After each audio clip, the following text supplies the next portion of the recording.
Hello guys, the fragrant flower blooms with ডিগনিটির ৩ number এপিসোডে আপনাদের স্বাগতম। যারা এর আগের এপিসোডগুলো এখনো দেখেন নাই তারা আমার ডিসক্রিপশন বক্সে লিঙ্ক থাকবে, সেইখান থেকে দেখে আসুন। তো এই এপিসোডের শুরুতে আমাদের দেখানো হয় রেনতারোদের অনেক গরম লাগতে থাকে, তারা গরমে বিহাল হয়ে যায়। উসামি বলে, রেনতারো চলো স্টাফ রুমে যাই এসির বাতাস খেতে। তারপরে তারা স্টাফ রুমের দিকে যেতে থাকে। উসামি বলে আমাদের কিছু মজাদার করা দরকার। এটা বলে তার মনে পড়ে এই মাসে তাদের স্পোর্টস ফেস্টিভ্যাল। রেনতারো বলে হ্যাঁ। উসামি বলে তাহলে চলো এবার এটা জিতি। তারপরে আমাদের দেখানো হয় টিচার বলে তোমরা দুজন এবার স্পোর্টস ফেস্টিভ্যালে পার্ট নিতে পারবে না।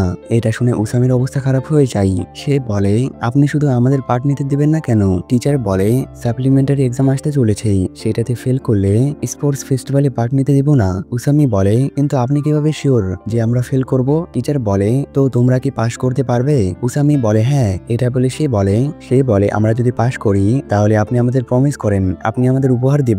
টিচার ভেবে বলে তোমরা যদি এবার স্পোর্টস ফেস্টিভ্যালে জিতো তাহলে আমি তোমাদের আইসক্রিম খাওয়াবো। তারপরে আমাদের দেখানো হয় উসামি বলে এটা সত্যি অনেক খারাপ, আমি এই কয়েকদিন পরে পাশ করতে পারবো না।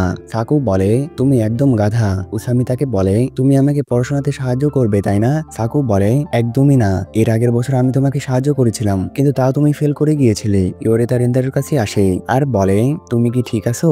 সে বলে হ্যাঁ। সে তাকে বলে তুমি কি এবার আমাদের সাহায্য করবে?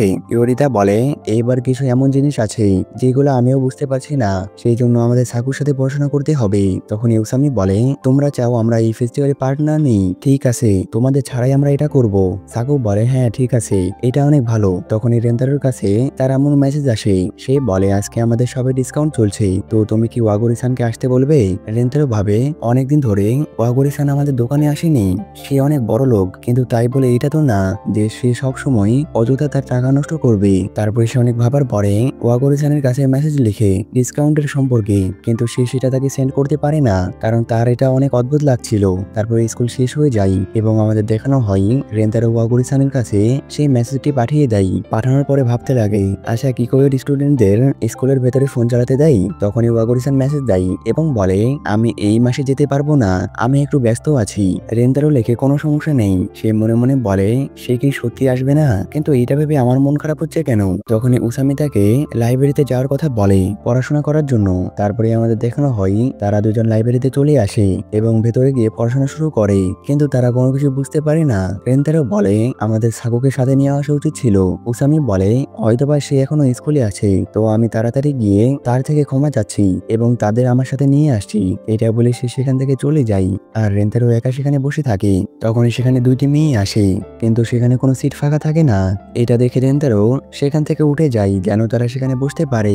সেই মেয়ে দুটি বলে সেই ছেলেটি আমাদের জন্য সিট ফাঁকা করে দিয়েছে, আমরা তাকে ধন্যবাদ জানানোর সুযোগ পাইনি। তারপরে রেন্তারো সেখান থেকে চলে আসতে থাকে। তখনই সে ওয়াগরিসানের আওয়াজ শুনতে পায়। সে দেখার জন্য যায়। সে এসে দেখে ওয়াগরিসান এবং তার ফ্রেন্ড বসে থেকে পড়াশোনা করছে। রেন্তারো তাদের থেকে লুকাতে থাকে কারণ রেন্তারো চায় না তারা তাকে দেখুক। সে বলে ওয়াগরিসান তার এক্সামের জন্য এই মাসে ব্যস্ত আছে, সে অনেক কষ্ট করছে।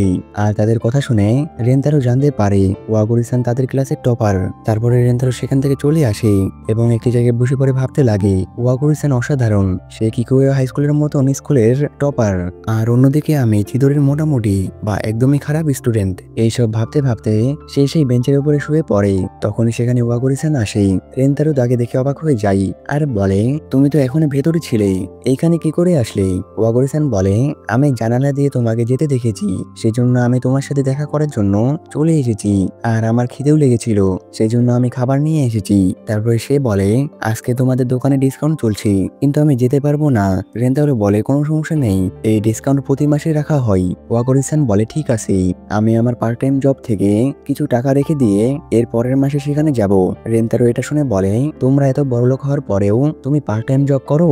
ওয়াগরিসান হেসে বলে আমরা বড়লোক না, আর আমি স্কলারশিপের সাহায্যে কিকোয়োতে অ্যাডমিশন নিয়েছি, আমাদের নর্মাল পরিবার, এরপরেও আমি কিকোয়োতে ভর্তি হতে পেরেছি, সেই জন্য আমি অনেক কষ্ট করি। রেন্তারো বলে এত কষ্ট করো কেন?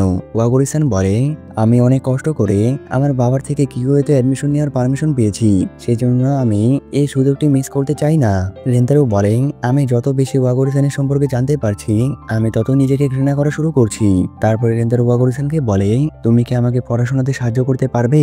সামনে এক্সামে আমি ফেল হয়ে যাব, আমি অনেক সমস্যায় আছি, তুমি যখন ফ্রি হবে তখন কি আমাকে সাহায্য করতে পারবে? সে মনে মনে বলে, আমার মনে হয় না সে কখনো ফ্রি হবে। তখনই ওয়াগরি-সান রেন্তারোকে রাইস কেক দেয় আর বলে, আমার কাছে কিছু ফ্রি টাইম আছে আর আমি তোমাকে সাহায্য করতে পারবো। কিছুক্ষণ পরে সেখানে একটি মেয়ে আসে। সে ওয়াগরি-সানকে জিজ্ঞাসা করে, এই ছেলেটি কে? আর মেয়েটির নাম হোশিনা সুবারু। সে রেন্তারোকে জিজ্ঞাসা করে, তুমি কি চিদোরির স্টুডেন্ট? রেন্তারো বলে হ্যাঁ। হোশিনা রেন্তারোকে বলে, তুমি ওয়াগরি-সানের থেকে দূরে থাকো। তখনই সেখানে রেন্তারোর ফ্রেন্ডরা চলে আসে। উসামি তাদের জিজ্ঞাসা করে, তোমরা কি কিকোয়ের স্টুডেন্ট? তোমরা রেন্তারোর কাছে কি করছো? এটা বলে সে ওয়াগরি-সানকে দেখতে লাগে আর বলে, তোমাকে চেনা চেনা লাগছে। হোশিনা এবং রেন্তারো মনে করে উসামি তাকে মারবে, সেই জন্য তার ওয়াগরি-সানকে বাঁচানোর জন্য সামনে এগিয়ে যায়। উসামি বলে, আরে আমি তো কোনো কিছুই করিনি। রেন্তারো তার থেকে ক্ষমা চাই। তারপরে হোশিনা ওয়াগরি-সানকে নিয়ে সেখান থেকে চলে যেতে থাকে আর যেতে যেতে সেও তাদের সম্পর্কে খারাপ কথা বলতে থাকে। তখনই সাকু তার উত্তর দেয় আর সে হেসে হেসে তাকে রোস্ট করতে থাকে আর হোশিনা তাকে দেখতে থাকে। তখনই রেন্তারো তাকে থামতে বলে আর বলে, তুমি একটু বেশি বলে ফেলছো। সে আরো বলে, ওয়াগরি-সানই সেই মেয়ে যে আমাদের স্কুলের গেটের সামনে দাঁড়িয়েছিল।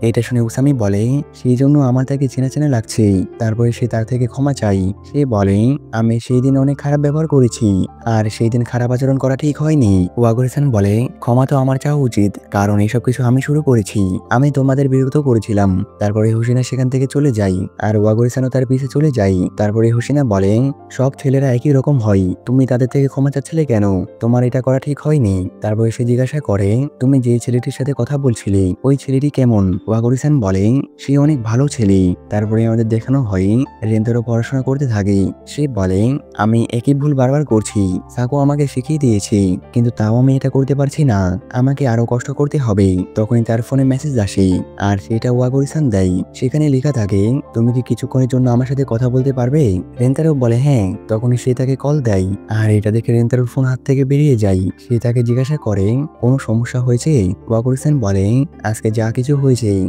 সেই জন্য আমি আমার ফ্রেন্ডের তরফ থেকে ক্ষমা চাচ্ছি। রেন্তারো বলে, আমিও আমার ফ্রেন্ডের তরফ থেকে ক্ষমা চাচ্ছি। তারপরে ওয়াগরি-সান বলে, তুমি আমাকে বাঁচিয়েছিলে, আমি কিভাবে বলবো বুঝতে পারছি না। তুমি অনেক কুল রেন্তারো কুন। এটা শুনে রেন্তারো অবাক হয়ে যায় আর বলে, আজ পর্যন্ত কেউ আমাকে এই কথা বলেনি। তারপরে ওয়াগরি-সান বলে, তুমি আজকে আমাকে পড়াশোনার কথা বলেছিলে, সেটা কি আমরা শনিবারে করতে পারি? এটা বলে সে আরো কিছু বলতে লাগে কিন্তু থেমে যায়। রেন্তারো বলে, কোনো সমস্যা হয়েছে? ওয়াগরি-সান বলে, আজকাল আমি তোমার সাথে একটু বেশি ফ্রেন্ডলি ভাবে কথা বলছি, সরি। এরপর থেকে আমি খেয়াল রাখবো। রেন্তারো বলে, তুমি আমার সাথে এইভাবে কথা বলছো কেন? ওয়াগরি-সান বলে, আমি শুধু তোমার দোকানের কাস্টমার, তো তোমার সাথে এত ফ্রেন্ডলি কথা বলা অনেক অদ্ভুত। রেন্তারো এটা শুনে ভাবে, আমি শুধু তার কাছে একটি ব্যক্তি যে তার সাথে কেক শপে কথা বলে। সে ভাবে, আমি ভাবছিলাম আমি আর সে অনেক ক্লোজ হয়ে গিয়েছি। ওয়াগরি-সান বলে, শনিবারে আমরা গ্রুপ স্টাডি করব। রেন্তারো বলে, ঠিক আছে। ওয়াগরি-সান কল কেটে দিবে। তখনই সে বলে, তুমি যদি আজকে থেকে আমাকে ফ্রেন্ড মনে করো তাহলে আমি খুশি হব। ওয়াগরি-সান বলে, সত্যি? রেন্তারো বলে, হ্যাঁ। ওয়াগরি-সান বলে, ঠিক আছে, আমি এরপর থেকে খেয়াল রাখবো। আর এখানে এই এপিসোড শেষ হয়ে যায়। দেখা হচ্ছে নেক্সট ভিডিওতে। আল্লাহ হাফেজ।